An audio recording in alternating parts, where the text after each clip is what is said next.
인사드리겠습니다. 안녕하십니까? 뵙게 돼서 반갑습니다. 하나님께 기도드리겠습니다.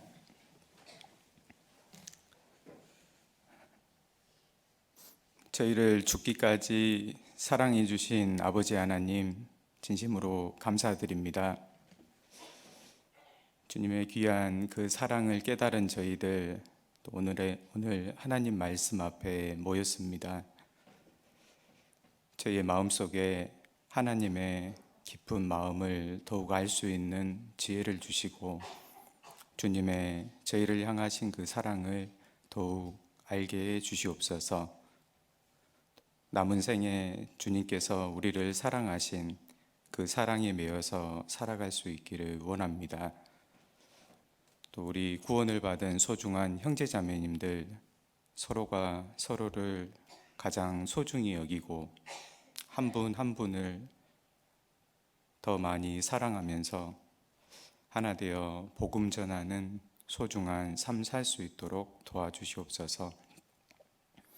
혹시 우리 함께 모인 형제자매님들 이 무리 가운데 하나님의 온전한 사랑에 이르지 못한 분들 계시다면 주님 오시기 전 온전한 하나님의 사랑에 이를 수 있도록 도와주시고, 또 주님의 귀한 사랑 받았지만 아직 교회 가운데 또 교제 가운데 거하지 못하는 우리 형제자매님들 계시다면 하나님의 은혜로 또 교회 가운데 인도될 수 있게 도와주시옵소서. 또 여러 가지 고난 중에 또 질병으로 어려움으로 또 고난 가운데 있는 형제자매님들에게 하나님께서 합당하신 은혜로 채워주시고 주님의 뜻이 이루어지기까지 잘 인내해 갈 수 있도록 도와주시옵소서. 귀한 시간 주 성령님께 의지합니다. 예수님 이름으로 기도드립니다. 아멘. 창세기 12장을 같이 보겠습니다.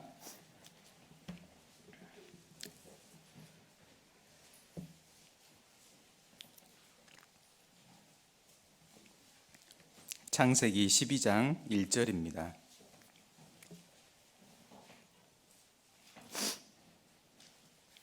창세기 12장 1절부터 제가 읽겠습니다. 여호와께서 아브람에게 이르시되 너는 너의 본토 친척 아비집을 떠나 내가 내게 지시할 땅으로 가라. 내가 너로 큰 민족을 이루고 내게 복을 주어 내 이름을 창대케 하리니 너는 복의 근원이 될지라. 너를 축복하는 자에게는 내가 복을 내리고 너를 저주하는 자에게는 내가 저주하리니 땅의 모든 족속이 너를 인하여 복을 얻을 것이니라 하신지라. 오늘 아브라함의 하나님이라는 제목으로 말씀을 상고해 보겠습니다. 성경에 아브라함의 하나님이라고 하는 표현이 여러 번 나옵니다. 아브라함의 하나님이라고 말씀하시는 이유는 아브라함의 생애를 통해서 하나님이 어떤 분인지 나타나셨기 때문입니다. 특별히 아브라함을 믿음의 조상이라고도 합니다. 우리 모든 믿는 자의 조상이 되었다는 말씀대로 이 아브라함의 생애는 75세 때 하나님의 말씀을 믿고 하나님께서 약속하신 가나안 땅에 거합니다. 그리고 175세까지 정확히 100년 동안 하나님과 동행하면서 살았습니다. 그래서 우리 모든 그리스도인들은 이 믿음의 조상인 아브라함처럼 동일한 믿음으로 구원받고 또 아브라함처럼 믿음을 가지고 살아갑니다. 이 아브라함의 하나님은 이후에 이삭의 하나님이 되셨고 그 이후에 야곱의 하나님이 되셨고 시간이 흘러서 지금 여기 앉아 계신 우리 각자의 하나님이 되셨습니다. 오늘 이 아브라함의 생애를 통해서 하나님이 어떤 모습으로 나타나셨는지 잠깐 생각해보고 또 우리의 생애를 통해서도 이 하나님이 더욱 영광스럽게 드러나기를 좀 기대해 봅니다. 그러면 아브라함이 처음 알게 된 하나님부터 좀 생각을 해보겠습니다. 아브라함이 처음 알게 된 하나님은 이 축복하시는 하나님을 알게 됐습니다. 창세기 12장 다시 한번 보겠습니다. 1절입니다. 여호와께서 아브라함에게 이르시되 너는 너의 본토 친척 아비집을 떠나 내가 내게 지시할 땅으로 가라. 내가 너로 큰 민족을 이루고 내게 복을 주어 내 이름을 창대케 하리니 너는 복의 근원이 될지라. 아브라함은 먼저 하나님께 부르심을 받을 때 하나님께 복의 근원이 된다라는 큰 축복을 받습니다. 아브라함을 통해서 전 세계 모든 사람들에게 복이 주어진다는 겁니다.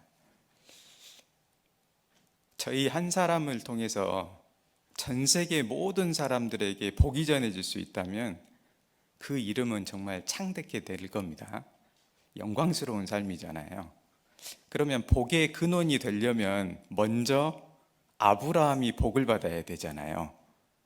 그러면 전 세계 모든 사람들에게 주고자 하는 하나님의 복, 최고의 축복인데 아브라함도 먼저 받았습니다. 어떤 복이냐? 저희가 받은 구원의 축복입니다. 하나님께서 아브라함을 부르실 때 어떻게 부르셨냐면 복음으로 말씀을 들려주시고 부르셨습니다. 그래서 아브라함은 구원을 먼저 받게 됩니다. 이걸 좀 잡아놓으시고 갈라디아서 3장을 보겠습니다. 갈라디아서 3장 8절입니다.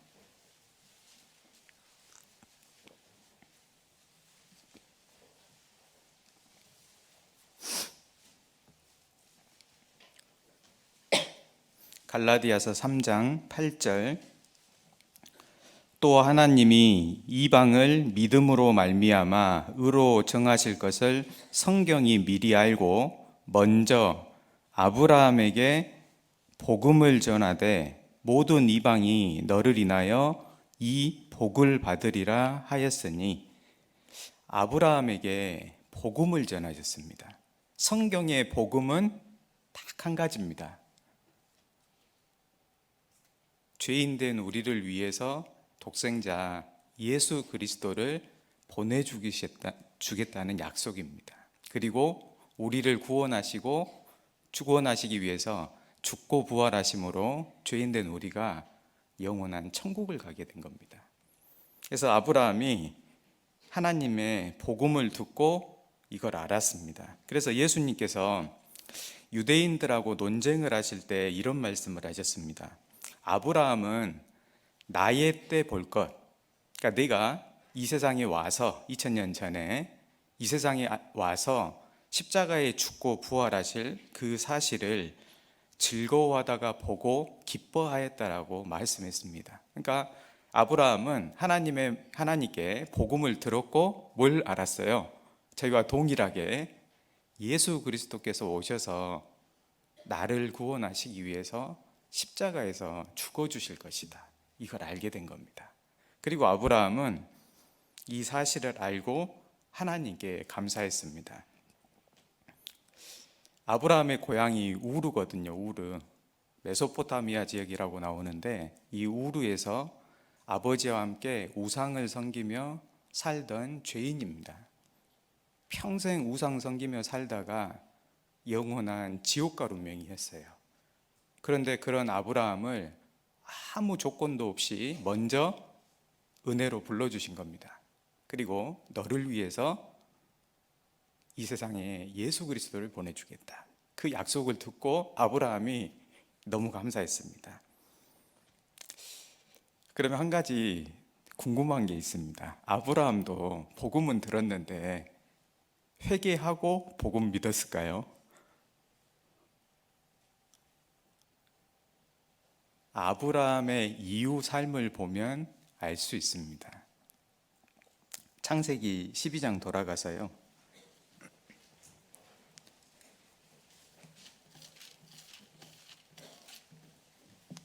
4절을 보겠습니다.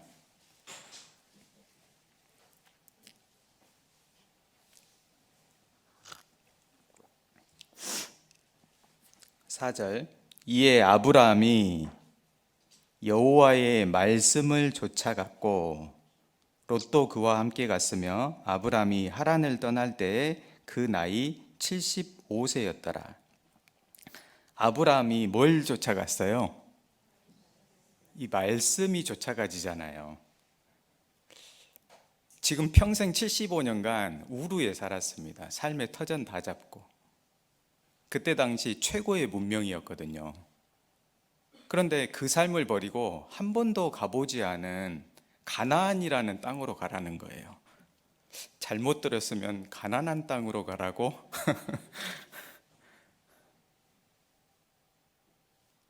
예, 유머입니다. 심각해. 가난한. 예, 제가 웃어야 될 때 웃고 예, 가나안 땅으로 가라는 겁니다. 그런데 어떻게 갔을까? 실제 믿음이 생겼기 때문에 그래요. 그래서 우상을 섬기던 지난 삶을 버리고 하나님께 마음이 돌아왔기 때문에 삶의 방향이 바뀐 겁니다. 그러니까 말씀을 쫓아가는 게 되잖아요. 그래서 아브라함은 결과적으로 보면 저희와 동일하게 회개하고 죄인된 삶에서 하나님께 돌아오는 의지적 결단이 있었고 하나님 말씀 쫓아 가나안으로 온 겁니다. 한 가지 더 궁금한 게 있습니다. 하나님 외에 우루에서도 하나님 섬길 수 있잖아요. 더 빛을 발하면서. 그런데 가나안 땅으로 굳이 가라고 하셨을까? 길도 먼데. 그 이유는 이 가나안 땅에서 하나님의 뜻이 이루어집니다.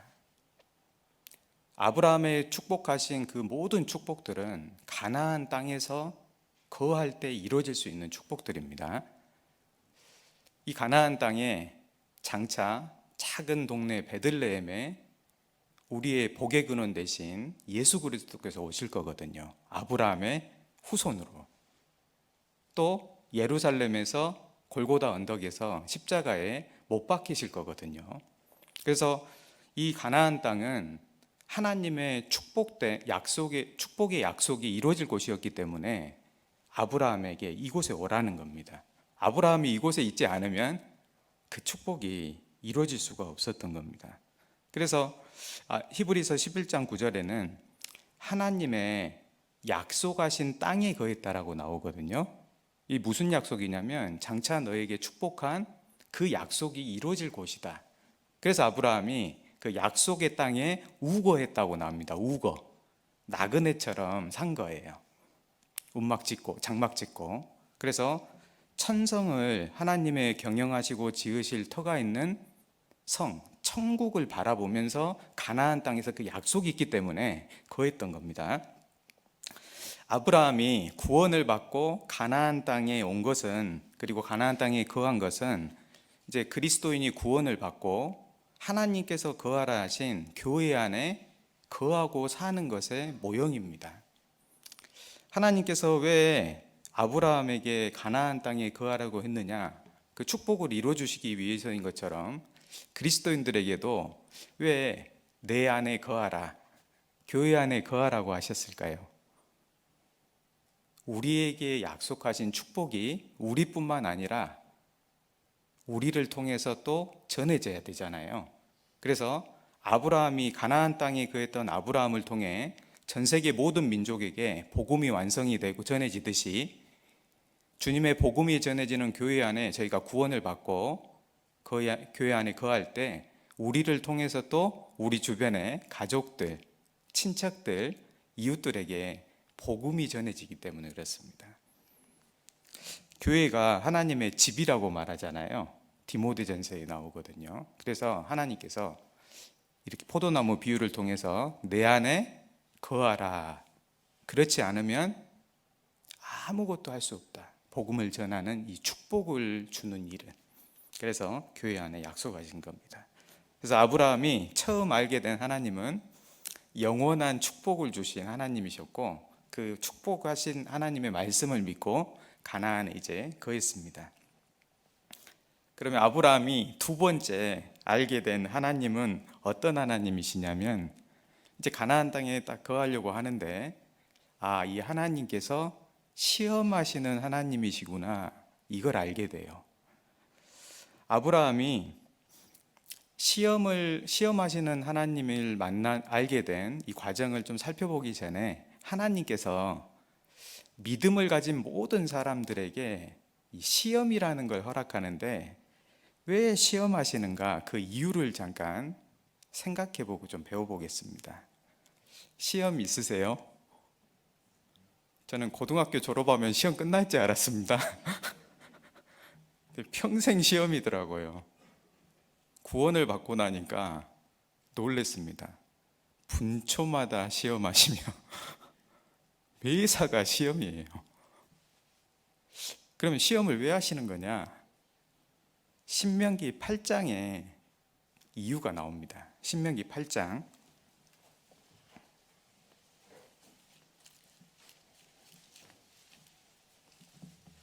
2절입니다.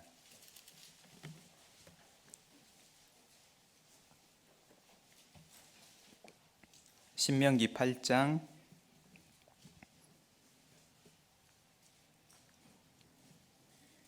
1절입니다.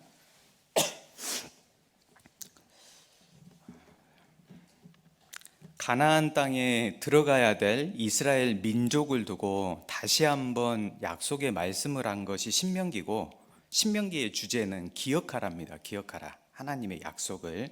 1절, 내가 오늘날 명하는 모든 명령을 너희는 지켜 행하라. 그리하면 너희가 살고 번성하고 여호와께서 너희의 열조에게 맹세하신 땅, 맨 처음 누구한테 약속하셨어요? 아브라함.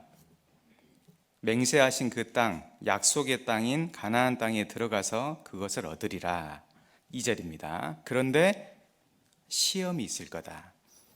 내 하나님 여호와께서 이 40년 동안에 너로 광야의 길을 걷게 하신 것을 기억하라. 이는 너를 낮추시며 너를 시험하사 내 마음이 어떠한지 그 명령을 지키는지 아니 지키는지 알려 하심이니라. 시험하시는 첫 번째 이유는 시험이 주어져야만 비로소 저희 마음에 있는 마음의 진실성, 정말 하나님을 사랑하는가, 또 믿음의 성숙도, 이 말씀을 따라 살 수 있는가 드러나기 때문에 그래요. 저희 마음에 있는 하나님을 향한 사랑하고 이 믿음의 성숙도는 눈에 보이는 게 아닙니다. 그래서 저희도 이런 말씀을 가끔 합니다. 이스라엘 백성들 광야에서 왜 그렇게 하나님께 원망하고 불평했어? 내가 그때 있었으면 그러지 않았을 거야. 그런데 오늘 힘든 일이 생겼습니다. 뭐가 올라와요? 불평이 싹 올라오잖아요. 그러니까 상황이 주어져야만 내 마음에 진짜 들어있는 하나님에 대한 사랑, 믿음 드러나는 겁니다. 남편과 아내가 잘 살았는데 이 남편이 멀리 출장을 가게 된 겁니다. 그리고 아내가 눈물을 흘리면서 남편 잘 다녀와요. 그런데 딱 문 나가는 순간 더 아름답게 치장을 하는 거예요. 이상하죠? 아이들이 어렸을 때는 부모님 어디 가면 절대 못 가게 하죠. 좀 크면 뭐라 그래요? 걱정 말고 더 다녀오셔도 돼요 그러잖아요. 상황이 주어져야 마음에 있는 것이 드러납니다. 그래서 여기 보면 시험하사 내 마음이 어떠한지 마음 보시고 그 명령을 지키는지 아니 지키는지. 하나님 말씀을 순종하려면 마음도 있어야 되지만 믿음도 있어야 됩니다. 그래서 마음과 믿음을 확인하시기 위해서 시험하시는 겁니다. 그리고 그걸 연단하시기 위해서. 그러면 이걸 알려고만 하시는 거냐? 그렇지 않습니다. 진짜 시험하시는 이유는 이 시험을 통해서 축복을 주시려고 하시는 겁니다. 16절을 보겠습니다.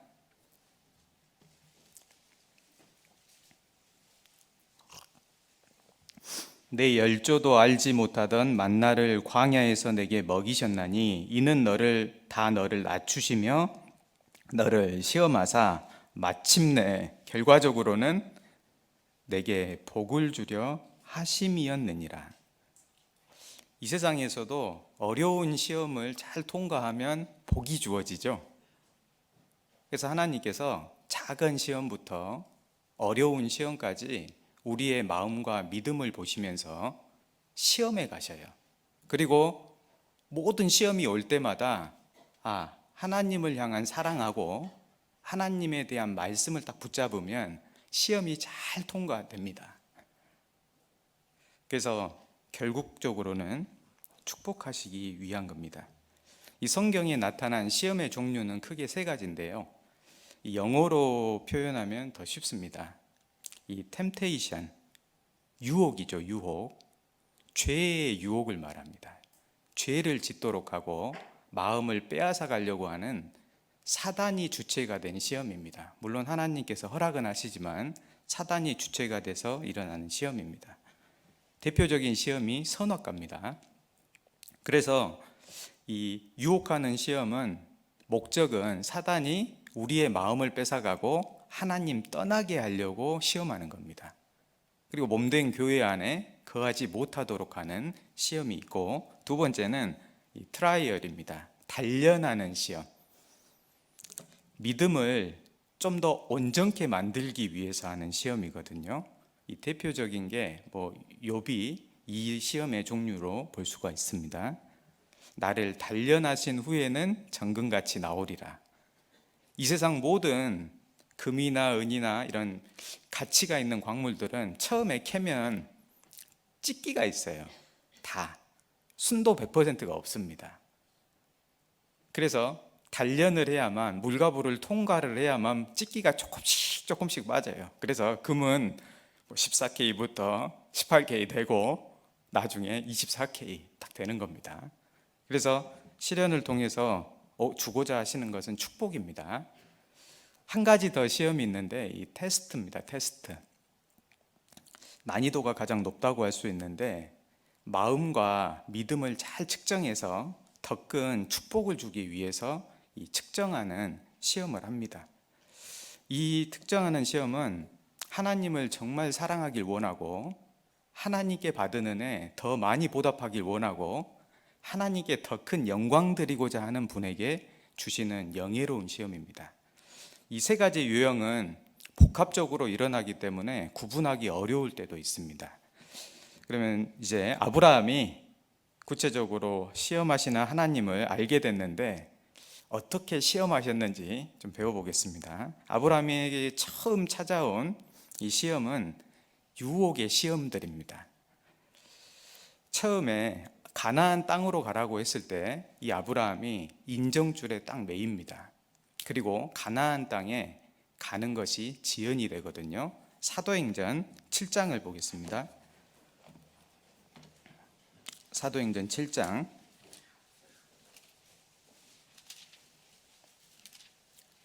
2절입니다.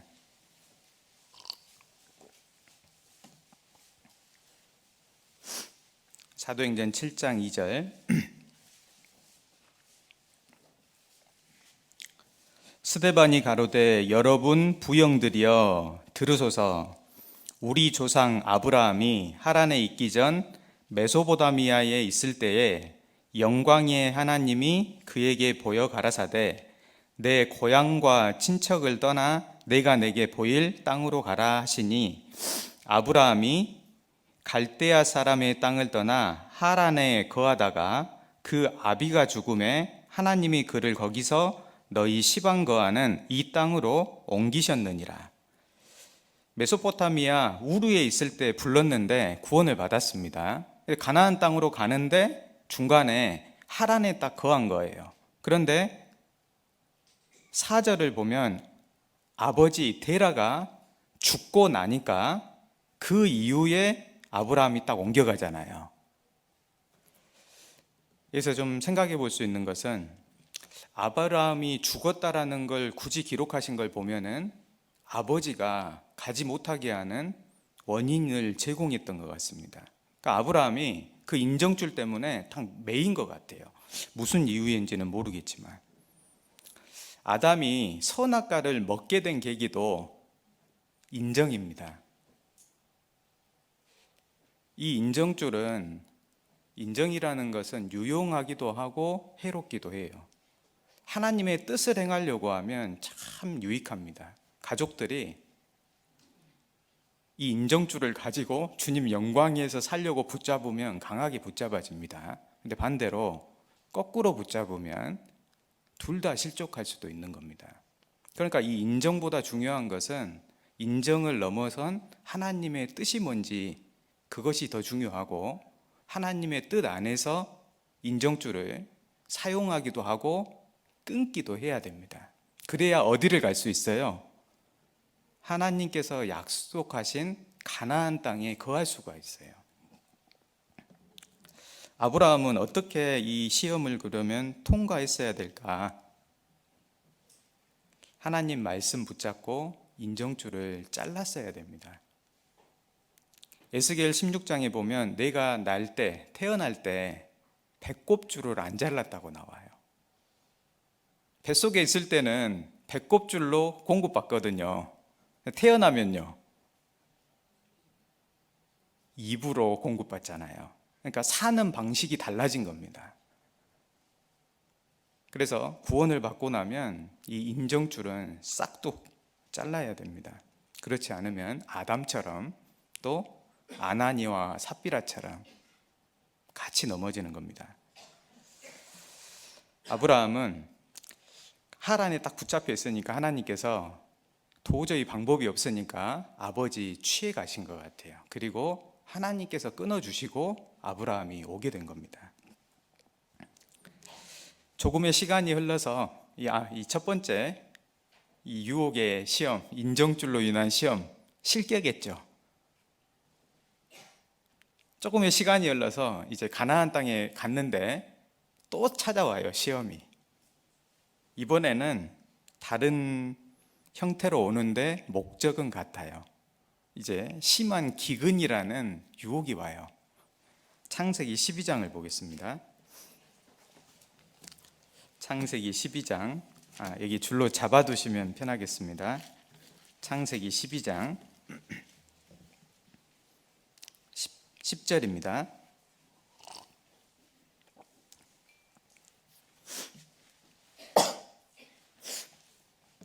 창세기 12장 10절. 그 땅에 기근이 있으므로 아브람이 애굽에 우거하려 하여 그리로 내려갔으니 이는 그 땅에 기근이 심하였습니다. 이번에는 이제 심한 기근이 온 겁니다. 그러니까 하나님의 말씀을 좇아서 일단 가긴 했는데 살기가 너무 어려운 거예요. 이 믿음 지키고 살기가 너무 어려운 겁니다. 이대로 살면 뭐 할 것 같아요? 예, 감사합니다. 죽을 것 같아요. 너무 심한 기근이니까 이건 방법이 없다. 하나님의 말씀의 약속은 있지만 현재는 애굽으로 내려가는 것이 맞다. 그리고 이성적 판단을 해서 자기 생각 가지고 애굽으로 내려갑니다. 왜 이걸 알 수 있냐면 하나님은 특별히 약속하신 땅에 거할 때, 다른 곳으로 이동할 때 말씀을 해주시거든요. 그런데 4절에는 말씀 쫓아갔다는 말씀이 나오는데 애굽으로 갈 때는 그리로 내려갔으니 이렇게 말씀하세요. 그리로 내려갔으니 생각 가지고 간 겁니다.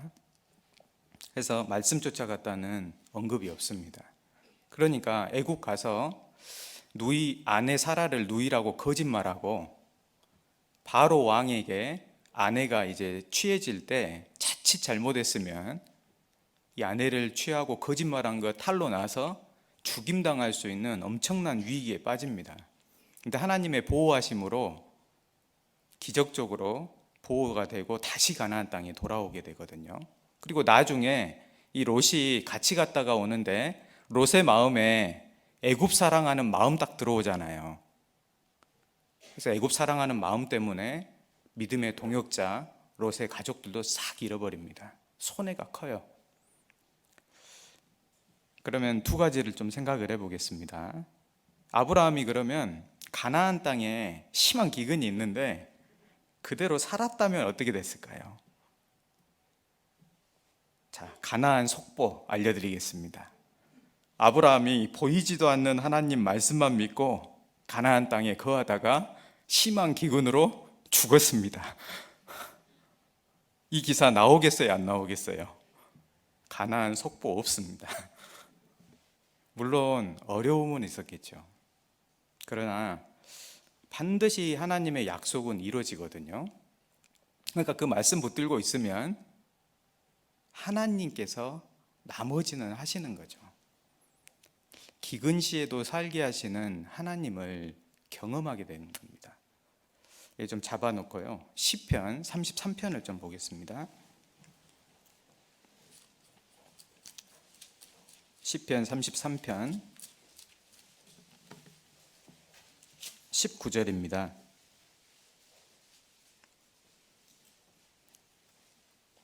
시편 33편 19절.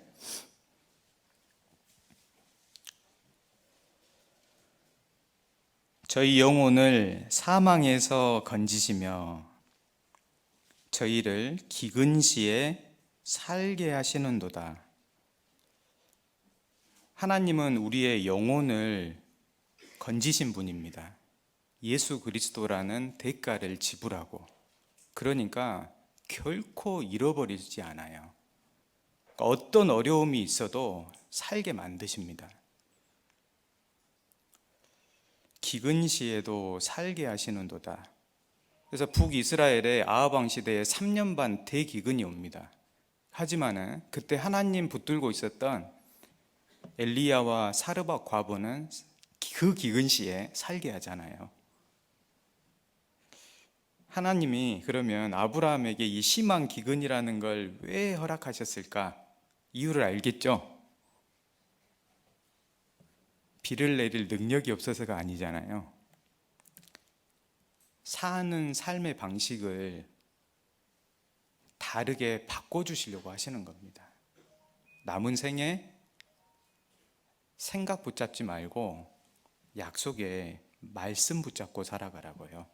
그래서 믿음으로 사는 것이 뭔지 그걸 좀 알려주고 싶었던 겁니다. 아브라함은 삶의 방식이 이전이었기 때문에 자기 생각과 이성적 판단, 이걸 가지고 살았던 겁니다. 그런데 이 이후에 아브라함이 다시 가나안 땅에 오게 되고 또 한 번의 시험이 찾아오는데 이때는 다른 선택을 하거든요. 창세기 13장을 또 가보겠습니다. 창세기 13장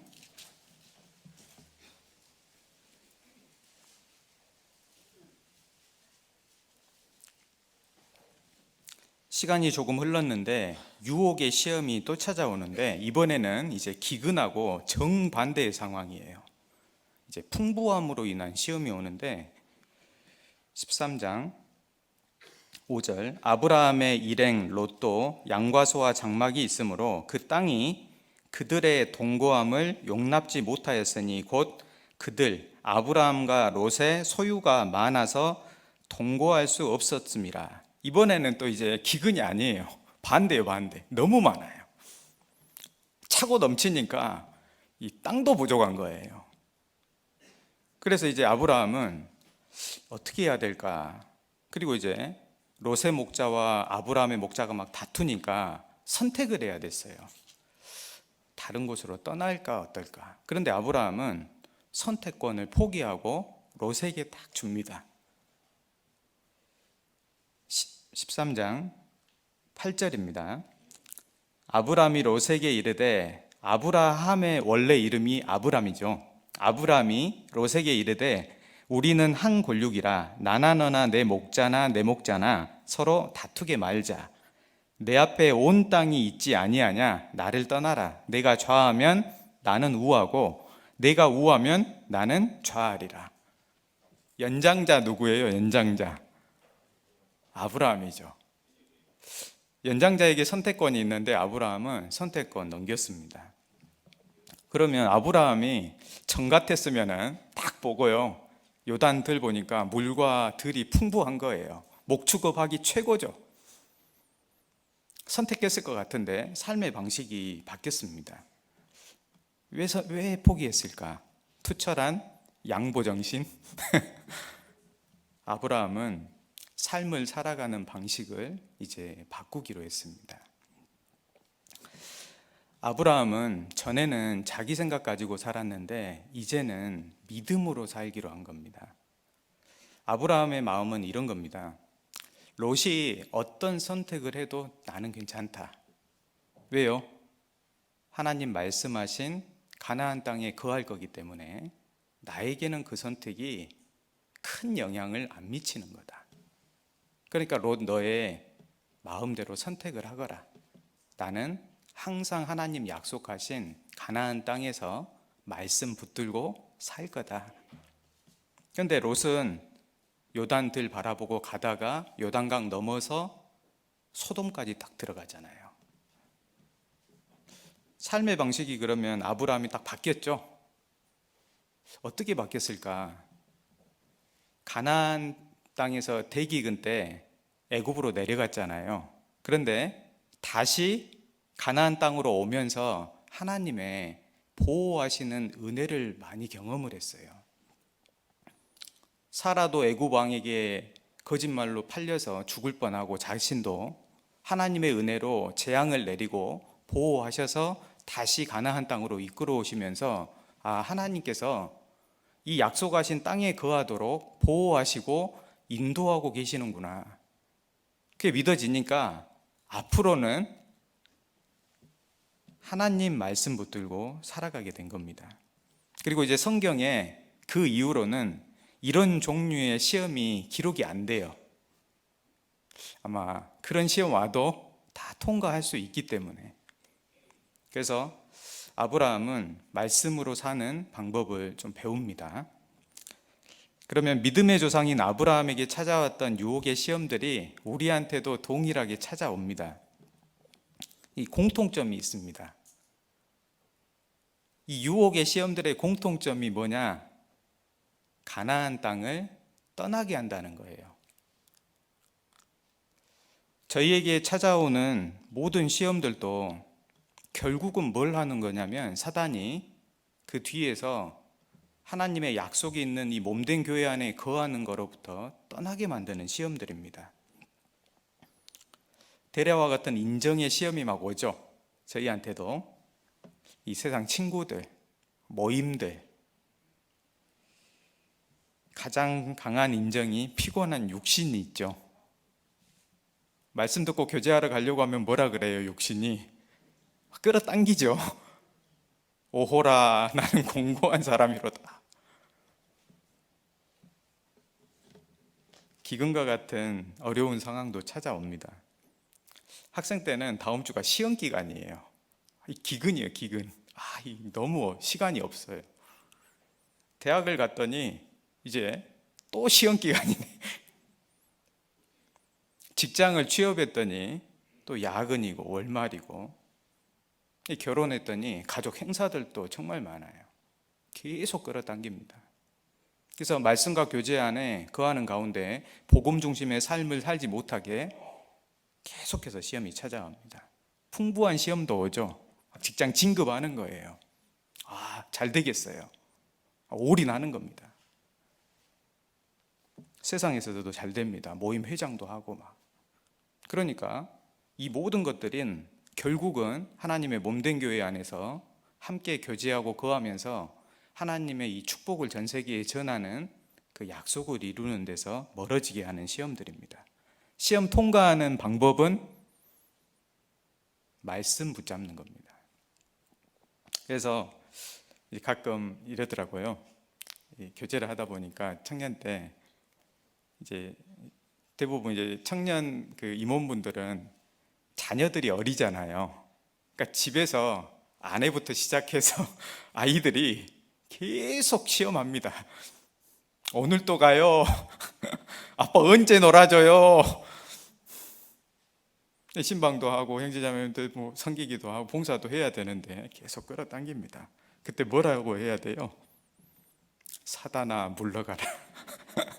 너는 나를 넘어지게 하죠. 죄송합니다. 한 번은 형제님께서 이제 교제 인도자로 책임을 맡았습니다. 교제를 해야 되는데 이제 자매님이 출산이 온 겁니다. 출산. 그래서 무슨 기도했냐면 토요일만 피하게 해주십시오. 이 토요일 저녁에 청년의 교제 때 자리를 지켜야 되잖아요. 그래서 이제 하는데 하필 토요일인 거예요. 시험에 들게 하지 마옵시고. 그리고 이제 이 자매님 눈치를 보는 겁니다. 그리고 이제 아유 정말 고생했다고 막 이제 하는 겁니다. 그래서 자매님이 아 그래 아유 고맙다 우리 남편. 그런데 이제 7시가 다가와요. 그러다가 조용히 이 말을 하는 겁니다. 아 괜찮아? 그리고 나서 뭐라고 하냐면 나 잠깐 청년의 교제 좀 갔다 올게. 그러니까 이 자매님이 교제에서 어떤 감정이었냐면 우리 세상의 남편이 나 출산할 때 그 고통을 받았을 때 나 놔두고 교제 갔다고. 그런데 그 다음 말이 진짜 간증입니다. 그런데 내가 다른 건 몰라도 우리 남편 신앙은 존경한다고. 그래서 하나님의 모든 시험들은 하나님을 정말 사랑하고 하나님께서 말씀하신 그 약속 붙잡을 때 통과를 할 수 있습니다. 군사로 다니는 자는 자기 생활에 얽매이는 자가 하나도 없나니 저는 군사로 모집한 자를 기쁘시게 하려 함이라. 그래서 자기 생활에 얽매이게 하는 시험이 옵니다. 하지만 그 시험 속에서 하나님을 향한 사랑하고 나중에 은혜 베푸실 것이 믿어지면 말씀을 붙잡을 수가 있습니다. 세상 것으로 인해서 시험이 오는데 부하려 하는 자들은 여러 가지 시험이 와요. 그러니까 여러 가지 해로운 정욕에 빠진다고 나옵니다. 그래서 세상을 향한 욕심들을 내려놓을 때 세상에 대한 시험을 이길 수가 있습니다. 환경이 안 될 수도 있거든요. 도저히 안 될 수 있습니다. 저도 직장 생활을 할 때 이 주말에 왜 이렇게 근무가 많은지 산불 근무라고 봄에 나가죠. 여름에는 비상 근무라고 폭우 오면 나가죠. 또 당직은 또 왜 이렇게 많이 찾아오는지. 도통 봉사의 자리나 말씀 듣고 교제하는 자리를 지킬 수가 없었습니다. 한 해는 자리를 거의 못 지켜가지고 하나님 앞에 죄송한 마음이 들었습니다.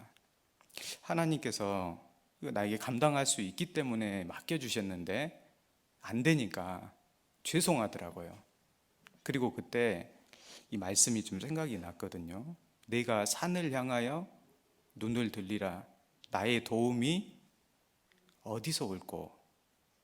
천지를 지으신 여호와께로서로다. 하나님, 이 환경은 제가 바꿀 수가 없습니다. 도와주십시오. 근데 그 다음 해 놀라운 기적이 일어났습니다. 봄이 되면 이제 산불 근무로 매주 나가는데 산불이 한 번도 안 난 거예요. 당직을 서는데 당직자들이 이제 읍면에 너무 많으니까 읍면 당직 없애라. 군에서만 쓰자. 당직 없어진 거예요. 그 해 그 기도 이후에 하나님께서 맡겨주신 은혜의 자리들을 지켰습니다. 환경 바라보고 그대로 있는 것은 믿음 사용한 것은 아닙니다. 천지를 지으신 여호와께 도움을 구한다면 마음이 있으면 도움 구합니다. 그리고 은혜 경험합니다. 그래서 유혹의 시험들은 하나님 말씀 붙들고 하나님을 향한 마음을 딱 정하면 반드시 잘 통과하게 돼 있습니다. 이 다른 유형의 시험도 받았는데 이제 믿음을 단련하는 시험도 받았습니다. 이 믿음을 단련하는 시험은 어떻게 하시는 거냐면 먼저 약속의 말씀을 먼저 줘요. 반드시 이루어지니까 이대로 너가 할 일 하거라. 그런데 이제 그 말씀이 이루어지기까지 시간이 걸리잖아요. 그래서 말씀으로 이제 단련하시는 겁니다. 창세기 12장을 한번 보겠습니다.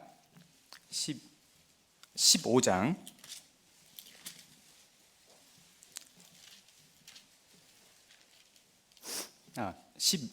12장을 좀 보고 오겠습니다. 12장 7절. 여호와께서 아브라함에게 나타나 가라사대 내가 이 땅을 내 자손에게 주리라. 자손에게 준다라는 약속을 처음에 하셨습니다. 그런데 시간이 지나도 안 태어나는 거예요. 그래서 이제 아브라함이 이 믿음이 처음에는 믿었는데 시간이 지나니까 온전치 않다는 게 딱 드러났어요. 15장입니다. 1절입니다.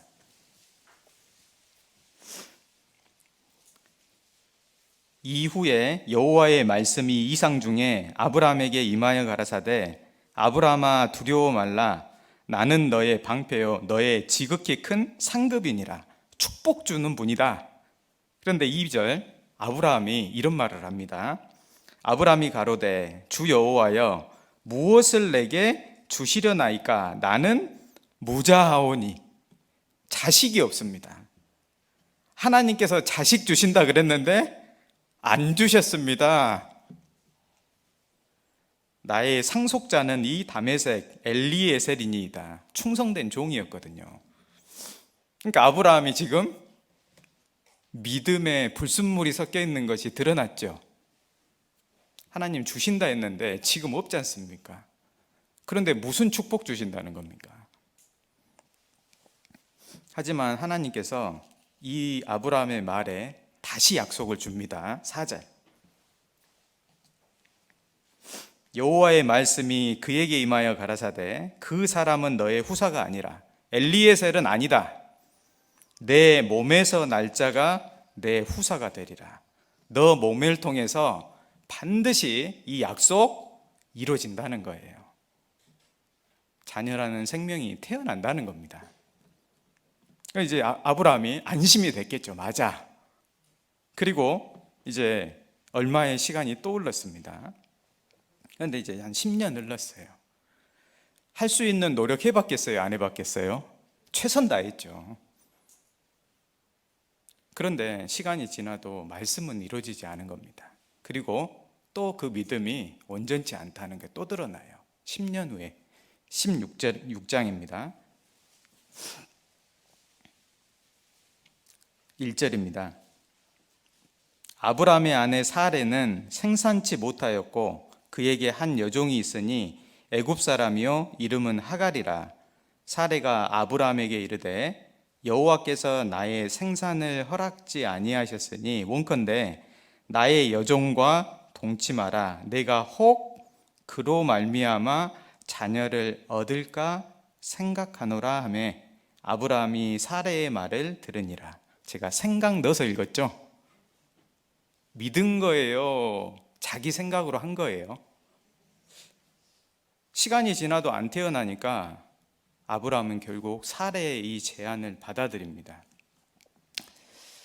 이 사라와 하나님의 뜻은 사라를 통해서 정상적으로 자손이 태어나는 겁니다. 그러니까 내 몸에서 안 되니까 이런 생각했던 것 같아요. 첩이라도 취해가지고 하나님의 뜻을 이루면 되지 않냐? 왜? 내 몸에서 난다고 했으니까. 그래서 아브라함이 이 믿음이 온전치 않다는 걸 좀 드러나게 됐습니다. 이 사레를 통해서 그런데 하갈을 통해서 태어난 아들이 이스마엘이잖아요. 86세 때거든요. 16절 한번 보겠습니다. 하갈이 아브라함에게 이스마엘을 낳을 때 아브라함이 86세이었더라. 그러니까 이 아브라함은 하나님의 약속을 믿고 태어난 자녀가 아닙니다. 아브라함과 사레가 하나님의 약속을 온전히 믿지 못함으로 육신의 방법을 가지고 하나님의 뜻을 이루려다가 태어난 자녀예요. 그런데 저희가 알듯이 이 아브라함이 나중에 이 일로 말미암아서 사레는 멸시받고 하갈과 이스마엘은 막 쫓겨났다가 들어왔다가 다시 쫓겨나고, 그리고 아브라함의 이스마엘의 후손으로 지금 4,000년간 고통받고 있잖아요. 그러니까 교훈을 하나 받을 수 있는 것은 하나님의 말씀이 아닌 그리스도인이 자기 육신의 생각 가지고 그것 쫓아서 하나님의 뜻을 이루려고 하다 보면 오히려 고통과 재앙을 낳을 수도 있습니다. 그리고 아브라함이 이제 시간이 떠올랐습니다. 75세 때 부름받고 이제 24년이 흘렀어요. 그리고 99세가 된 겁니다. 그런데 하나님의 약속이 아직도 안 이루어지는 거예요. 24년간. 그리고 창세기 17장을 보겠습니다. 하나님께서 99세 된 아브라함에게 나타나십니다.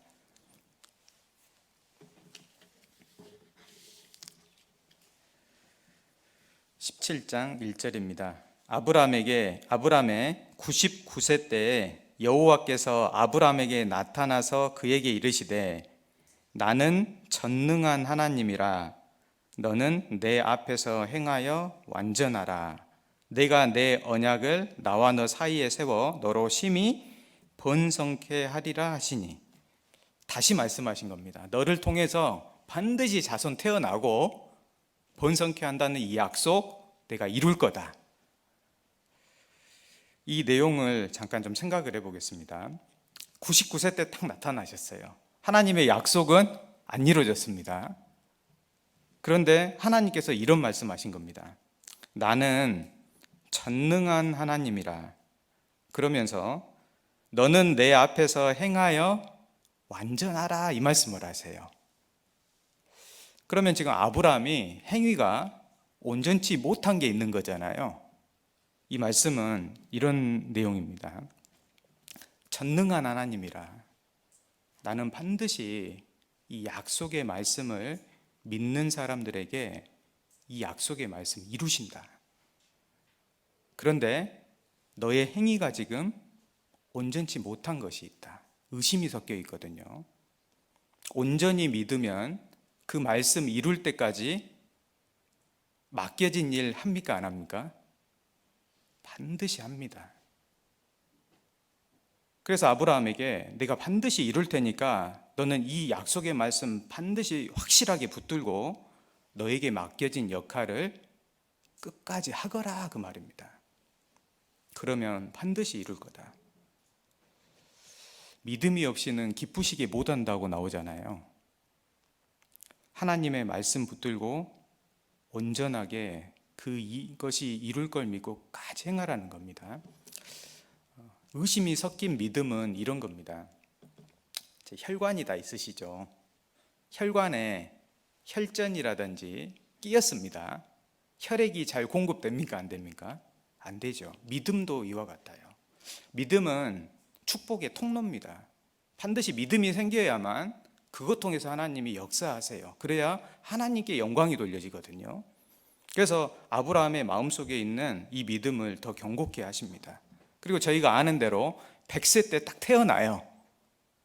그리고 로마서 4장에 보면 아브라함에게 이삭이 태어난 이유가 온전한 믿음을 가졌기 때문이라고 로마서 4장에 나옵니다. 약속하신 그것을 또한 이루실 줄 확신하였다. 그래서 바랄 수 없는 중에 바라고 믿었다라고 나옵니다. 사라의 태는 다 끊어졌고 경수 다 끊어졌습니다. 도저히 안 되는 상황인데 이루셨거든요. 아브라함의 믿음이 그러면 어떻게 온전케 됐냐?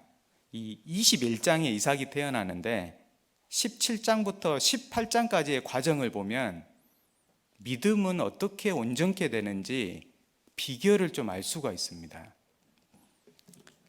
먼저 하나님께서 아브라함에게 자손이 반드시 태어날 거라고 반복해서 4번이나 말씀을 해주세요. 찾아보겠습니다. 17장 5절입니다. 이제 후로는 내 이름을 아브람이라 하지 아니하고 아브라함이라 하리니 계명해 주십니다.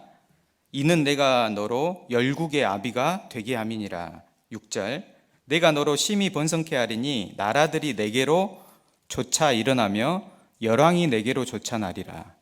태어난다는 거죠. 반드시 열국의 아버지가 되도록 너를 통해 자손이 태어나도록 할 거다. 그리고 7절입니다. 내가 내 언약을 너와 내 대대 후손의 사이에 세워서 영원한 언약 삼고 너와 내 후손의 하나님이 되리라. 말씀 약속하십니다. 그리고 할례 언약을 주시면서 또 말씀하시거든요. 15절입니다. 10절입니다. 너희 중 남자는 9절입니다. 죄송합니다. 하나님이 또 아브라함에게 이르시되 또 말씀하셨습니다. 그런즉 너는 내 언약을 지키고 내 후손도 대대로 지키라. 후손이 있다는 거죠. 그러니까 할례 언약 지켜라. 순종할 말씀 주시고 또 말씀하시고 15절입니다. 하나님이 또 아브라함에게 이르시되 내 아내 사레는 이름을 사레라 하지 말고 그 이름을 사라라 하라. 내가 그에게 복을 주어 그로 내게 뭘 낳아줘요? 아들 진짜 낳아줄 거다. 내가 한 약속 진짜 이루어진다. 반복해서 계속 말씀하십니다. 아브라함이 믿음 없는 말합니다. 사레가 이제 90세고 저는 100세인데 어떻게 태어난다는 겁니까? 그런데 그 믿음 없는 말 듣고도 다시 또 말씀해 주십니다. 반드시 태어난다. 19절입니다. 하나님이 가라사대 아니라 내 아내 사라가 정녕 내게 아들 낳을 거다. 그리고 너는 그 이름을 이삭이라 하라. 이삭이 기쁨이거든요. 뜻이 이삭 반드시 태어날 거다. 그래서 반복적으로 약속의 말씀을 계속 들려주십니다. 그리고 아브라함은 뭘 하냐면 할례라는 순종의 행위를 하나 받았습니다. 그리고 실제 할례를 하나님 말씀대로 행합니다.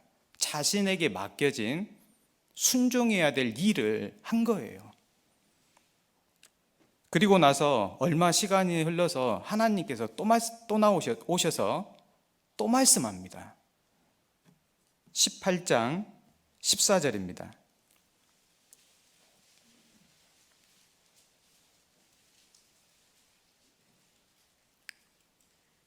여호와께 능치 못한 일이 있겠느냐? 기한이 이를 때 내가 내게로 돌아오리니 사라에게 아들이 있으리라. 또 말씀하잖아요. 왜 이렇게 반복적으로 말씀했을까? 믿음은 들음에서 납니다. 이 말씀 믿고 이제 너와 내 집이 구원을 얻으리라 전도를 합니다. 안 됩니다. 어렵다. 안 되겠다. 근데 또 이제 모임으로 오잖아요. 그럼 뭐 들려주시냐면 말씀 들려주십니다. 구원을 얻으리라. 또 다시 믿음 생기고 또 하고.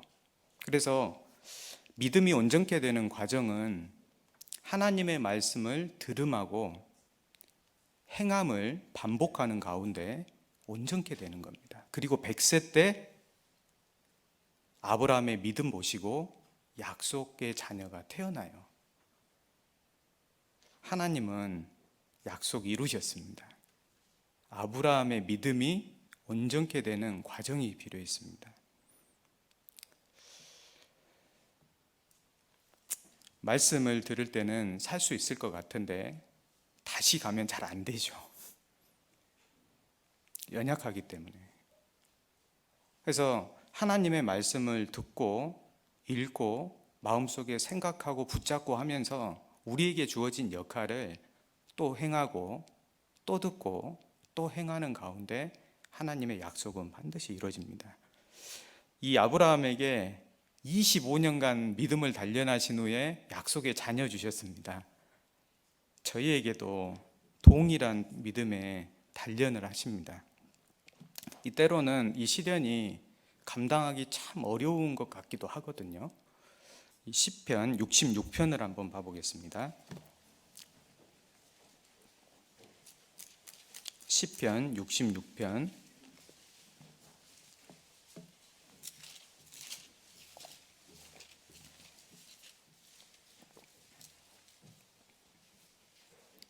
10절입니다.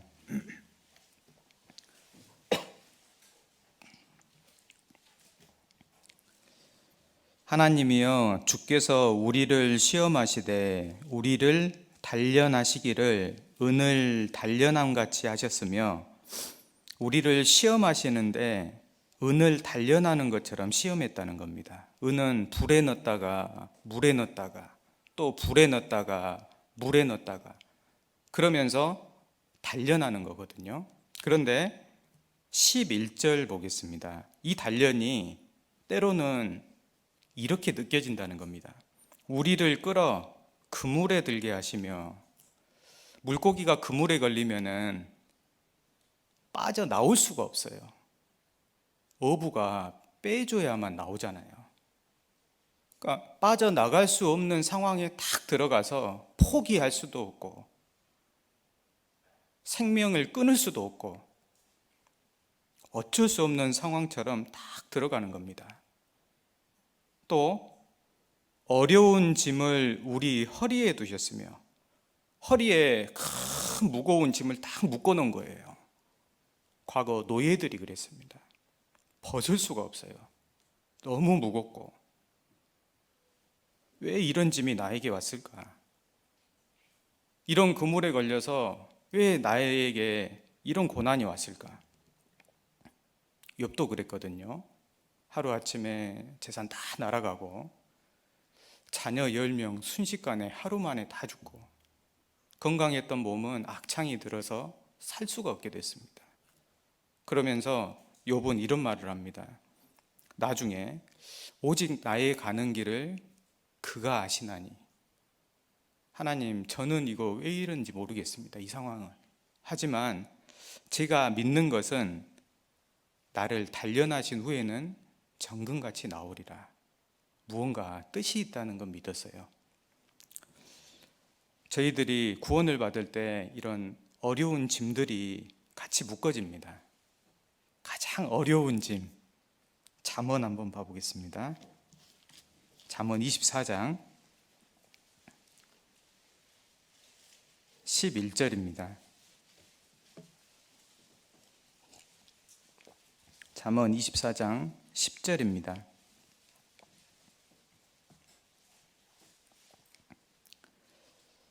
내가 만일 환난 날에 낙담하면 내 힘에 미약함을 보임이라. 힘이 부족합니다. 11절 너는 사망으로 끌려가는 자를 건져주며 살육을 당하게 된 자를 구원하지 아니치 말라. 네가 말하기를 나는 그것을 알지 못하였노라 할지라도 마음을 저울질하시는 이가 어찌 통찰하지 못하시겠으며 내 영혼을 지키시는 이가 어찌 알지 못하시겠느냐. 그가 각 사람의 행위대로 보응하시리라. 줄다리기에도 끌려갈 때 힘들죠. 사단이 사망으로 끌고 가고 있는데 붙잡아서 살리기는 대단히 힘든 겁니다. 그러니까 저희 허리에 이 어려운 짐이 바로 전도의 짐입니다. 사망으로 끌려가는 자 건져줘야 된다. 나는 그것을 알지 못하였노라 할지라도 너는 그걸 지금 알고 있다. 그러니까 저희 마음속에 저 사람 전도해야 되는데 이 사람 내가 전도 안 하면 영원히 이뤄지는데 이 마음 들어올 때 무겁잖아요. 사랑하는 가족들 그물처럼 끊을 수가 없어요. 벗을 수도 없고 하나님께서 이 시험에 들게 하십니다. 근데 이유는 나중에 풍부한 것으로 들이시기 위함입니다. 그래서 하나님께서 아브라함을 시험하시고 단련하셨습니다. 그런데 아브라함은 결국 약속의 자녀 받았습니다. 우리에게도 말씀 주셨거든요. 너와 내 집이 구원을 얻으리라. 특별히 가족들에 대해서는 약속의 말씀이 많아요. 그래서 성경을 보면은 집 가족들이 다 구원받는 사례가 많이 나옵니다. 노아의 가족들도 다 구원받았고 라합의 가족도 구원받았고 또 여호수아의 가족, 루디아의 가족들 다 구원받았습니다. 그래서 저희에게 주신 이 전도라는 사명의 말씀을 붙들고 그 역할을 충실히 해갈 때 반드시 약속이 이루어집니다. 한 형제님께서 정말 무거운 짐이 아버지였습니다. 아버지. 고등학교 때 구원을 받았는데 이 아버지가 철학관을 하십니다. 교회를 다닌다고 하니까 폭행을 하고 집을 쫓아내고 포기할 수가 없잖아요. 건강도 안 좋고. 하나님 말씀 붙듭니다. 너와 내 집이 구원 얻으리라. 그래서 아버지에게 믿음으로 싸웁니다. 욕을 먹고 대학교를 가고 직장을 가도 포기할 수가 없잖아요. 반드시 하나님 이루신다. 결혼을 하고 또 전하고 어머니가 갑자기 말씀을 들었어요. 구원을 받으셨어요. 아버지가 마음이 열리셨어요. 말씀을 들으셨어요. 믿음의 단련 속에서 받은 생명입니다. 하나님은 약속의 말씀 붙들고 그대로 행하면 반드시 이루십니다. 아브라함이 이 믿음의 단련을 잘 받았습니다. 한 번 더 큰 시험이 찾아와요. 이번에는 질적으로 다른 시험인데 가장 어려운 시험이었습니다. 믿음의 단련 통해서 받은 그 사랑하는 독자 이삭을 하나님께 번제로 드리라는 겁니다. 창세기 22장을 가보겠습니다.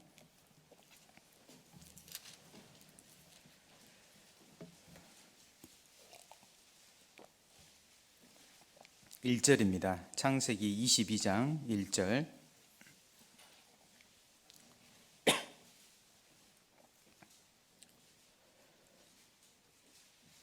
그 일 후에 하나님이 아브라함을 시험하시려고 그를 부르시되, 진짜 시험하고 싶었던 것은 이 시험입니다. 아브라함아 하시니 그가 가로되 내가 여기 있나이다.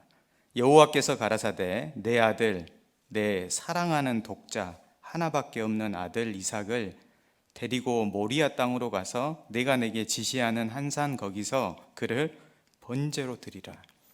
번제로 드리고 나면 아무것도 안 남습니다. 아브라함에게 정말 어려운 시험이 찾아온 겁니다. 이런 시험은 하나님께서 아무에게나 기회를 안 주십니다.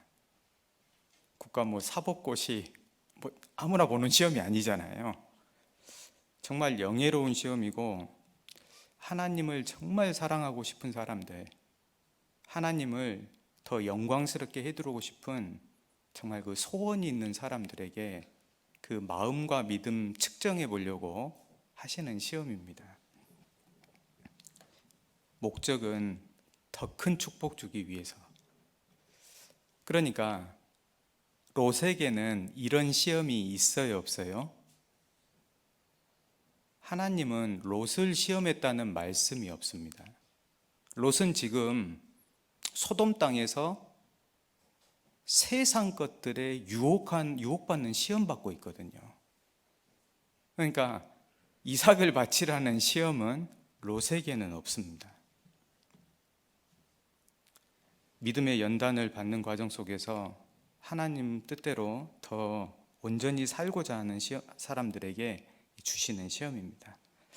아브라함이 이 시험을 어떻게 치렀을까? 먼저 시험 내용을, 시험 문제를 다시 한번 봐보겠습니다. 시험 문제가 희생 제물은 이삭입니다. 2절, 여호와께서 가라사대 내 아들 내 사랑하는 독자 이삭을, 희생 제물은 이삭이고 제사 장소는 모리아 땅입니다. 데리고 모리아 땅으로 가서, 그리고 제사 방법은 번제입니다. 내가 내게 지시하는 한 산 거기서 그를 번제로 드리라. 그래서 독자 이삭 데리고 한 3일 정도 가야 되는 모리아 산으로 가서 번제로 잡아서 죽여서 불태워 드려야 돼요. 이게 시험 문제입니다. 무슨 이런 시험 문제가 있어. 시험을 어떻게 볼까? 아브라함이 이렇게 봤거든요. 시험 보는 태도가 아주 좋습니다. 3절, 아브라함이 아침에 일찍이 일어나, 태도 좋죠. 긴장 상태인 것 같아요. 준비를 충실히 합니다.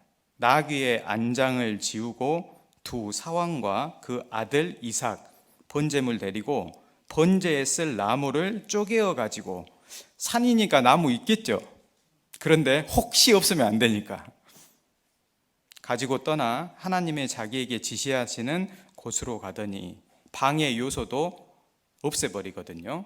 사라에게 말을 안 했던 것 같고, 종들이 모리아산 밑에 딱 도착했을 때 종들을 두고 갑니다. 혹시 우리 주인 아브라함이 노망 들어서 지금 아들을 죽이려고 하는 거 아니야?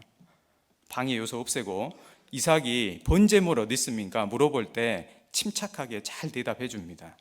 그리고 3일길 온전히 가서 저희가 잘 아는 대로 이삭 드립니다. 시험 결과는 합격. 9절입니다. 하나님이 그에게 지시하신 곳에 이른지라 이에 아브라함이 그곳에 단을 쌓고 나무를 버려놓고 그 아들 이삭을 결박하여 단 나무 위에 두고 손을 내밀어 칼을 잡고 그 아들을 잡으려 하더니 여호와의 사자가 하늘에서부터 그를 불러 가라사대 아브라함아 아브라함아.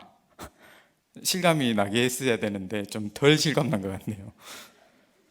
아브라함아 아브라함아 하시는지라 아브라함이 가로되 내가 여기 있나이다 하매 사자가 가라사대 그 아이에게 내 손을 대지 말라. 아무 일도 그에게 하지 말라. 내가 내 아들 내 독자라도 내게 아끼지 아니하였으니 내가 이제는 내가 하나님을 경외하는 줄을 아노라. 그리고 하나님께서 수풀에 걸린 수염소 잡아서 바치게 만듭니다. 시험 합격. 야, 곧이 합격했어요. 누가 제일 기뻐했을까요? 아브라함? 이삭? 하나님? 천국 가서 물어보시기 바랍니다. 제가 시험을 합격했을 때 부모님이 제일 기뻐하더라고요. 이 아브라함이 그러면 어떻게 시험 합격할 수 있었을까? 이게 중요하잖아요. 아브라함은 믿음의 연단을 25년간 받으면서 이 시험을 볼 수 있는 준비가 됐어요. 이 시험을 통과하려면 두 가지가 필요합니다. 반드시 자격 요건이 갖춰져야만 이 시험을 합격하는데, 하나는 하나님 말씀에 대한 온전한 믿음이 좀 필요해요. 그리고 믿음뿐만 아니고 사랑하는 독자 이삭을 바쳐야 됐기 때문에 무엇보다 하나님을 사랑하는 마음이 필요합니다. 이 두 가지 없이는 이 시험을 통과할 수가 없어요. 시험을 치르는데도 난관이 있었습니다. 이 살인이 금지됐거든요, 율법에. 그런데 아들 지금 잡아 죽이라는 거고, 하나님의 약속을 위반하는 행위입니다. 자손 이삭 통해서 복이 오는데 또 이유를 설명을 안 해줘요. 답답하잖아요. 이유라도 설명해 주면 좋겠는데. 사라는 또 어떻게 봐요? 아내가 뭐라 할까요? 저리 나가! 쫓겨나죠. 종들은 뭐라 할 거예요? 우리 아브라함 미쳤다 이것은. 하나님의 이름에 먹칠하는 것도 같아요. 이 어떻게 통과했냐? 하나님, 이제 아브라함이 믿음을 좀 사용했습니다. 어떤 믿음 사용했냐면, 하나님이 말씀하신 거니까 누가 이루세요? 하나님이 이루신다 이거는. 그러다가 생각하니까 이삭을 바쳐도 다시 살려내겠구나 믿어진 겁니다. 왜? 지금까지 하나님 약속 반드시 이루셨거든요. 내 믿음이 온전치 못해서일 뿐이지. 그래서 믿었습니다, 하나님. 그래서 히브리서 11장 19절에 저가 하나님이 능히 죽은 자 가운데서 다시 살리실 줄로 생각했다라고 나옵니다. 한 가지 믿음이 더 필요합니다. 아브라함이 이 믿음도 사용했거든요. 하나님은 선하시다. 하나님의 모든 뜻은 선하시다. 이 믿음이 있었어요. 지금까지 하나님께서 아브라함에게 악을 행한 적이 없으십니다. 한 형제님의 이런 간증을 좀 들었습니다. 하나님을 위해서 참 열심히 살았습니다. 그런데 이 사고로 아내가 먼저 떠난 거예요. 아이들 놔두고. 그리고 이제 이 형제님 마음속에 수만 가지 생각이 들어왔습니다. 내가 하나님을 위해서 참 열심히 살려고 했는데 왜 이런 일이 나에게 주어졌을까? 도저히 이해가 안 되는 겁니다. 아이들 있죠. 아내 가죠. 어떻게 해야 될까? 그러다가 하나님을 묵상하는 가운데 그 해결이 됐습니다. 그러면서 이런 간증하는데요. 하나님은 지금까지 저에게 은혜만 베푸셨습니다. 저에게 해가 되는 것은 한 번도 하신 일이 없습니다. 하나님의 선하심은 확신합니다. 하나님은 결코 악을 행치 못하는 분입니다. 그러니까 이 이상한 시험이지만은 하나님의 말씀 그대로 이 시험 문제를 내신 분이 하나님이기 때문에 그대로 한 겁니다. 믿음을 사용했습니다. 그리고 하나님을 향한 사랑도 사용했어요. 사랑하는 독자 이삭, 얼마나 사랑스러워요. 이 세상 무엇과도 바꿀 수 없는 이삭. 그런데 이삭을 주신 분이 하나님이시잖아요. 그래서 하나님을 더 사랑하는 그 마음을 드렸습니다. 그리고 하나님 앞에 너가 이제야 나를 경외하는 줄 알았다. 사람이 하나님을 사랑하는 방법은 사랑 고백하는 게 아니라 하나님의 말씀을 온전히 받들어서 그대로 하나님 말씀대로 사는 것, 그걸 경외라고 하는데 최고의 사랑 표현입니다. 자녀들이 부모님 사랑하는 표현이 뭐예요? 엄마 사랑해요. 안아주고 뽀뽀하는 거예요. 부모님 말씀을 정말 받들어서 그대로 따라주는 것, 최고의 사랑입니다. 아브라함은 이 시험을 합격을 했습니다. 그런데 한 가지 궁금한 게 있었을 거예요. 아브라함이 믿었던 것은 이삭 살리는 거 믿었죠.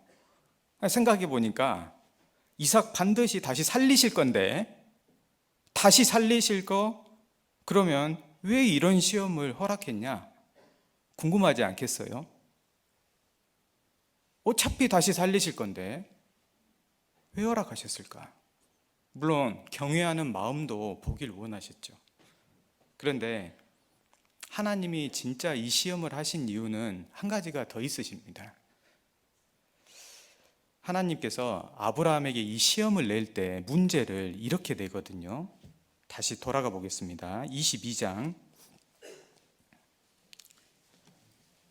2절입니다.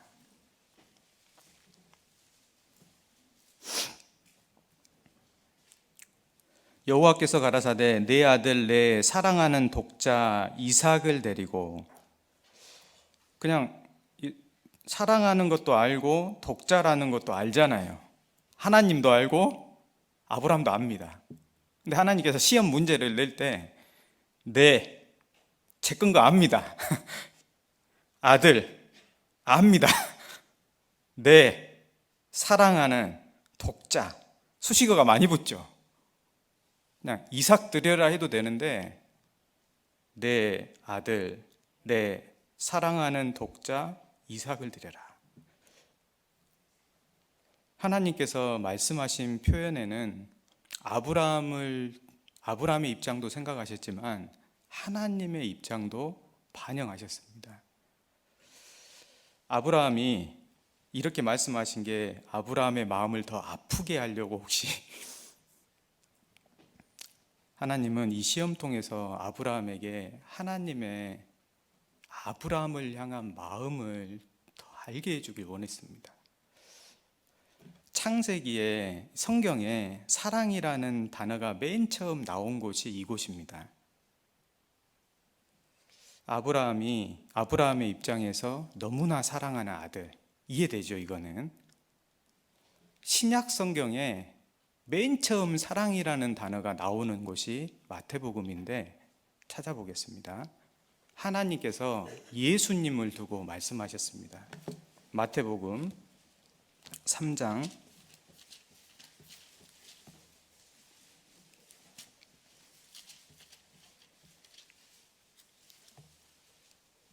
17절입니다. 예수님께서 침례를 받으시고 올라오실 때 하신 말씀입니다. 침례는 예수님의 죽고 부활하심을 의미하잖아요. 17절 하늘로서 소리가 있어 말씀하시되 이는 내 사랑하는 아들이요 내가 가장 기뻐하는 자라. 신약성경 맨 처음 사랑이 나오는 곳입니다. 요한복음에서 사랑이 맨 처음에 어디서 나오는지 아세요? 3장 16절입니다. 요한복음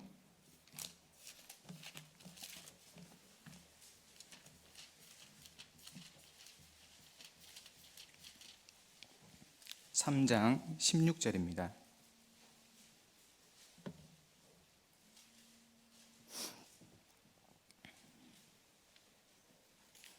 하나님이 이 세상을 이처럼 사랑하사 독생자를 주셨으니 이는 저를 믿는 자마다 멸망치 않고 영생을 얻게 하려 하심이니라. 처음에는 아브라함의 아들 보고 사랑하는 내 독자다. 그리고 신약 성경에는 예수님을 두고 내 사랑하는 아들이다. 요한복음에서는 누굴 가장 사랑하신다고 하세요? 예수님이에요? 세상이에요? 세상을 이처럼 사랑하사.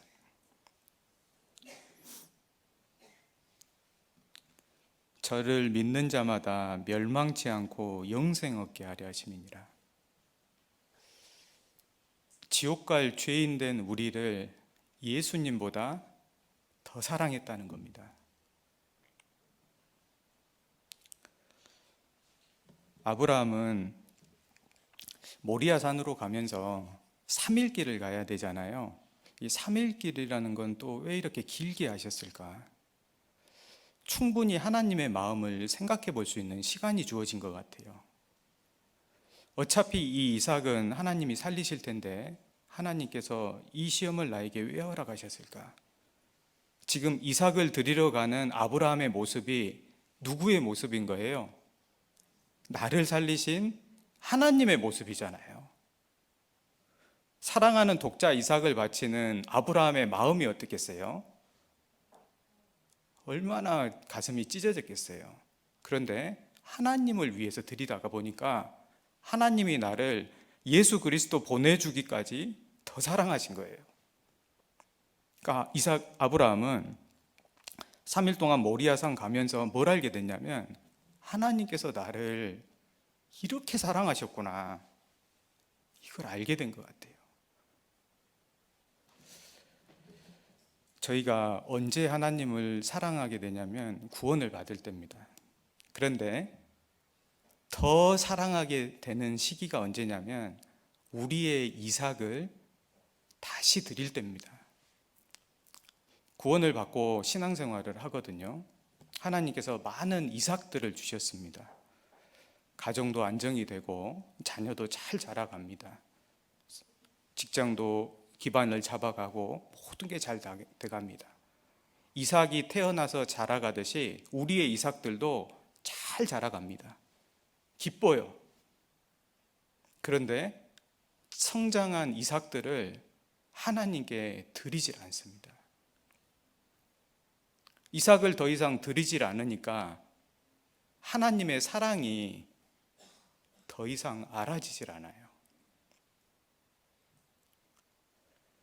하나님께 이삭을 드리는 사람이 하나님의 사랑을 알게 됩니다. 하나님께서 성경에 이삭을 드린 사람들을 통해서 뭘 하시냐면 하나님의 성전인 교회를 세우십니다. 이 모리아산에 이삭을 드리는데 이 나중에 솔로몬 시대에 모리아 산에 성전이 세워지거든요. 근데 신기하죠? 왜 굳이 모리아 산이냐? 하나님의 뜻이 하나 있습니다. 하나님의 진짜 세우고자 하는 성전은 교회라는 성전입니다. 예수 그리스도를 통해서 구원을 받게 하고 영원한 천국 백성이 되게 하는 이 성전입니다. 근데 이 교회는 자신의 이삭을, 하나님께 받은 이삭을 잘 성장시켜서 하나님께 다시 드리는 사람들을 통해서 세워지거든요. 저희가 잘 아는 사랑하는 독자 이삭을 드린 한 그리스도인 중에 바울이 있습니다. 사도 바울. 이 사도 바울은 사랑하는 독자 이삭이 자신의 삶이었습니다. 딱 하나뿐이에요. 한 번뿐인 삶. 그런데 이 삶을 구원을 받고 나서 하나님께 드린 겁니다. 너희 몸을 하나님이 기뻐하시는 거룩한 산제사로 드려라. 중요하니까 지금 이제 알람도 울려주잖아요. 그러니까 이 사도 바울은 나의 남은 생에 이 사랑하는 독자 이삭과 같은 최고의 것을 하나님께 딱 드리고 주님과 교회와 복음을 위해서 죽도록 수고했다고 나옵니다. 수고를 넘치도록 하고, 하나님은 그 이삭 받아서 교회를 세우셨습니다. 지금도 우리에게 많은 이삭을 주셨고 우리의 이삭들을 하나님께 드리는 성도들을 통해서 교회를 세워가고 계십니다. 나의 소중한 시간이라는 이삭도 드리고 내 인생의 목적이라는 삶의 목적도 드리고 직장에서 승승장구할 수 있습니다. 그런데 멈추고 하나님의 몸된 교회 안에서 주님 섬기면서 인생의 영광 안 쫓고 하나님 영광 쫓고 이삭을 드리는 많은 형제자매님들이 있습니다. 아브라함이 이삭을 드리고 나서 세 번째 만난 하나님이 무슨 하나님인지 아세요? 웃게 하시는 하나님입니다. 이삭의 뜻이 뭐냐면 기쁨이죠. 기쁨. 웃음입니다. 웃음. 그래서 창세기 21장에 아브라함이 사라에게 여호와의 말씀대로 공고하셔서 이삭이 태어났다고 나오고 이삭이라 하라. 그러면서 사라가 뭐라고 하냐면 여호와께서 나로 웃게 하시니 말씀하세요. 아브라함도 웃었을까요? 안 웃었을까요? 왜 웃어? 그랬을까요? 같이 웃었죠. 진짜 크게 웃었을 때는 언제일 것 같으세요? 성장한 이삭을 드린 후에 더 크게 웃었어요. 하나님 앞에 영원히 크게 웃게 되는 그리스도인들이 있습니다. 이 땅에서 우리가 이삭들 받을 때도 웃습니다. 야, 하나님이 은혜 베푸셨다.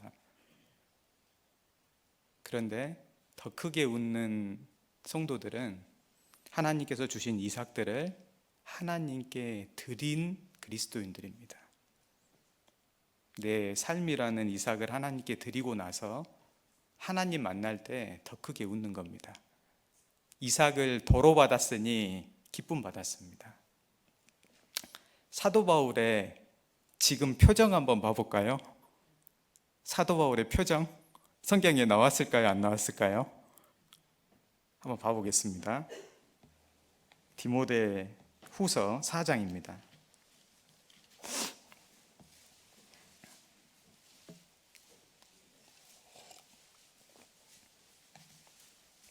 7절입니다. 디모데 후서 4장 7절.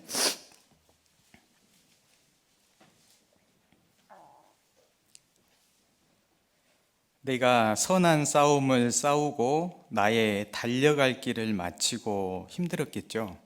믿음을 지켰으니 믿음의 길 갔습니다. 이제 후로는 나를 위하여 의의 면류관이 예비되었으므로 주곧 의로우신 재판장이 그날에 내게 주실 것이니 내게만 아니라 주의 나타나심을 사모하는 모든 자에게니라. 지금 어떤 표정 짓고 있을 것 같아요? 눈물 많이 흘렸습니다. 고난도 많았습니다. 복음과 교회 위에서. 그런데 지금 표정 보이세요? 이 바울은 영원히 크게 웃는 인생이 됐습니다. 아브라함도 지금 웃고 있습니다. 바울도 웃고 있고 이삭을 드렸던 모든 그리스도인들이 지금 하나님 앞에 웃고 있습니다. 정리하겠습니다.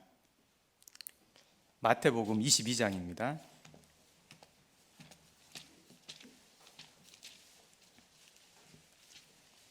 32절.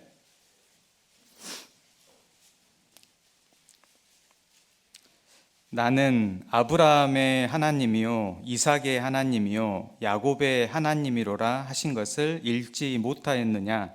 하나님은 죽은 자의 하나님이 아니요 산 자의 하나님이시니라. 아브라함의 하나님이 지금 저희의 하나님이 되셨습니다.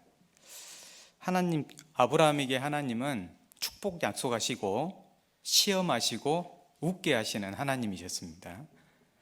저희에게 하나님은 어떤 하나님일까요? 지금은 잘 모르겠습니다. 하지만 개인적인 소망이 있다면 하나님 앞에 서는 그날에는 할 수만 있다면 더 크게 웃게 하시는 하나님을 좀 만나고 싶습니다. 반대로도 생각해 보면 교훈이 됩니다. 하나님께 아브라함은 어떤 모습일까요? 무엇보다 하나님을 사랑한 아브라함, 그리고 하나님을 크게 웃게 만든 아브라함입니다. 우리의 모습은 하나님 앞에 어떻게 영원히 남을까? 남은 생애를 통해서 결정이 됩니다. 기도하시겠습니다. 하나님 감사합니다. 하나님의 십자가의 사랑을 너무나 적게 알고 있는 저희들에게 더 많이 하나님의 깊은 사랑을 알게 해 주시옵소서. 또 주님의 사랑에 매여서 이 세상 우리에게 주신 모든 기쁨들보다 더 주님을 기뻐하고 섬길 수 있기를 원합니다. 저희의 인생이라는 이 소중한 것을 하나밖에 없는 이 독자 이삭과 같은 인생을 하나님께 온전히 드릴 수 있도록 더욱 저희를 성장시켜 주시고 저희를 인도해 주시옵소서. 5월달 1교구 전도집회가 있습니다. 귀한 영혼들 하나님 사랑하는 마음으로 전도하고 우리 소중한 형제자매님들 사랑하는 마음으로 돌아보면서 함께 귀한 전도할 수 있게 도와주시고 또 많은 영혼이 태어나서 하나님께 큰 기쁨 드릴 수 있기를 원합니다. 또 말씀 준비하고 전하시는 김선욱 전도사님에게도 하나님의 귀한 말씀 잘 준비할 수 있도록 도와주시옵소서. 이후 시간도 하나님께 의지하오며 예수님 이름으로 기도드립니다. 아멘.